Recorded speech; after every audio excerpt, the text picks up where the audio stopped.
What is happening, my YT gang? Y'all already know what time it is. We are back with another one. Before I get started, I need somebody to check up on them shoes real quick, okay? And tell me if you see Oregon up under there, because Ohio State just stomped a whole mud hole in them boys. Look, I'm going to just go ahead and say this, okay? And being the fact that I'm a Georgia fan, you know, I'm going to hold my team down. But Ohio State just might be the best team in the land, okay? Yes, I said it. They are the most complete team. I feel like they have the best chance to making it to the national championship and winning the whole entire thing. They're the best team I've seen in the playoffs as of right now to be able to run the ball down your throat successfully, air it out successfully, and stop the offense successfully. The only problem I really have with Ohio State is the fact that they don't know how to do this consistently. You go out here, you lose to a team like Michigan. But then you come out here and play like this. That's my only issue when it comes to Ohio State. Can they keep this going? Can they do this against Texas? And then when they surpass Texas, can they do it against Georgia? Because, you know, we the ones that's going to make it to the national championship. But after that big loss to Michigan, these boys out here playing like they owe everybody something. Not just only their fans. I'm talking about everybody. Everybody who watching. All the naysayers. This man, Jeremiah Smith, okay? Whose child is that?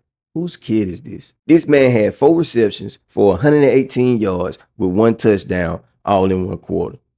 This man managed to get over 100 yards with only 4 catches. And then he ended with 161 yards with 2 touchdowns in the first half.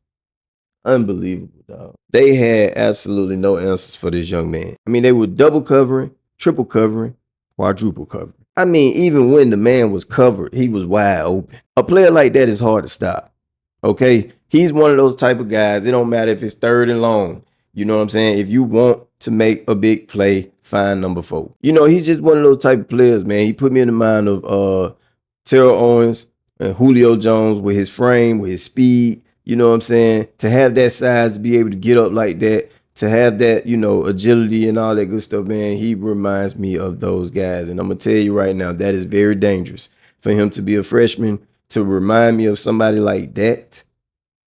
That is dangerous, bro. He got a bright future, I ain't going to lie to you. He is one of the only receivers in college football history, okay, to have 100 yards with 2 touchdowns in a playoff game. The only person that has more than him as of right now is Devontae Smith. I think Devontae Smith has 6 of those. But my boy Jeremiah Smith has 2 already, and he's only a freshman. And he still got more playoff games to play.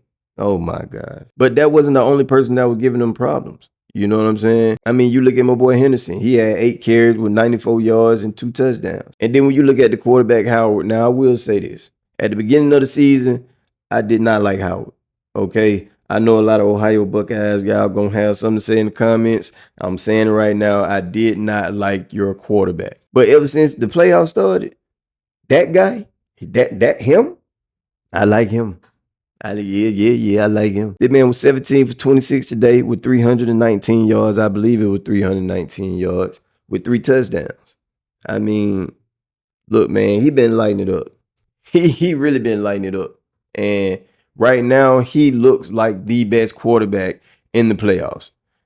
Point blank period. I know we still got to see Notre Dame, what they got to offer. We still got to watch my dogs, even though, you know, he is a 2nd string quarterback. But we got faith in my boy. You feel me? But as of right now, Howard does look like the best quarterback in the playoffs. When it comes to Oregon, I don't know what to say about him. I don't have too much to say about him, to be honest with you. They just wasn't there. I don't know if it was because they had a bye week or they had too much time off. They looked sluggish. They couldn't get it going, man. They couldn't find their rhythm in the first half. I mean, they tried to find a rhythm like at the end of the 2nd quarter going into halftime. And then when they came out at the beginning of the half, they got a little hope. They had a little hope, man. They started to look alive a little bit. But then after that, it was absolutely nothing. Okay? I mean, absolutely nothing. Ohio State, they just went ahead and put them in the dirt and left them there. This is my biggest concern when it comes to Ohio State. Can they stay consistent? That is the biggest problem when it comes to Ohio State. One game, they're playing great. They look like the team to beat.